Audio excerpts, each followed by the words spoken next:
So I wanted to talk about James Carse's idea of finite and infinite games and how they relate to C.S. Lewis's ideas in The Great Divorce.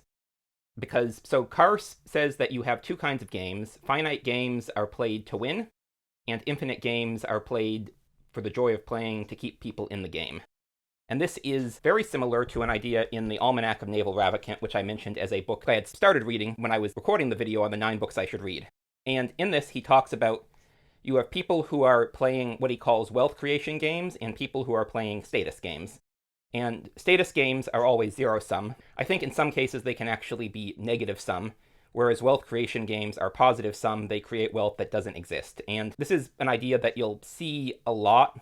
Adam Smith in Wealth of Nations sort of introduced. It's not poverty that needs to be explained, it's wealth, because most of the world for most of our history has been very poor by our material standards.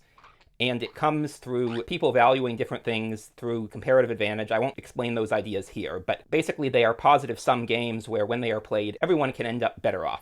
So the idea of the finite and infinite games overlaps a lot with the idea of abundance mentality, growth mindset, a lot of similar things. It also overlaps with Kimberly Crenshaw's idea of intersectionality as she actually articulated it, I'm going to make a whole video on that because that's an idea that almost everyone gets basically exactly backwards and recreates the problem she was trying to address with extra steps.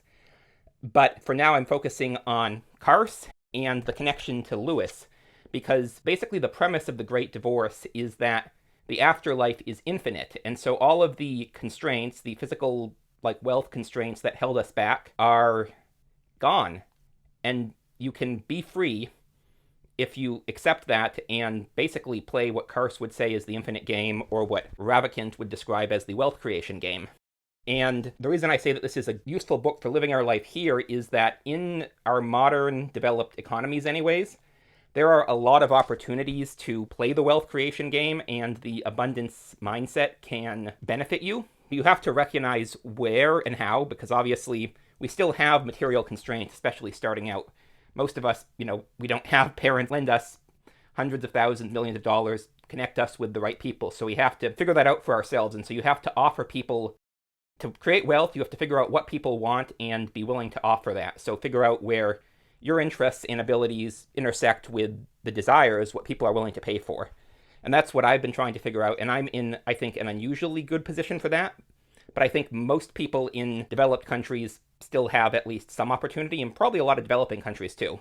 And so I just wanted to introduce the connection between these two books quickly, because I think it's, even though the idea is an afterlife that is all our material needs are infinite, and having freedom basically just means accepting that, you can still the reason I talk a lot about the Serenity Prayer on my blog is because there are things that we can't change. There are material constraints in this world, but you can still do a lot by focusing on where there are not constraints and where you actually can play the infinite game, which is, I think, useful advice from The Great Divorce. So I just wanted to talk about that quickly. I'm Magpie, this is Zorro. Thanks for watching, and I'll see y'all in the next one.